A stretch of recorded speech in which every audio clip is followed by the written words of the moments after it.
Hello everyone. Let's explore today some of the news on generative AI using Perplexity. I will tell you how easy it is.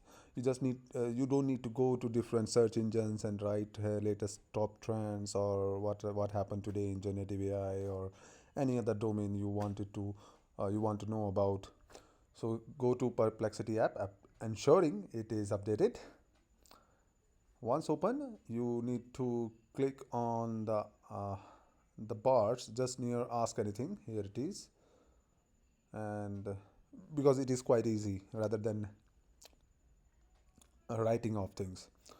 So click on the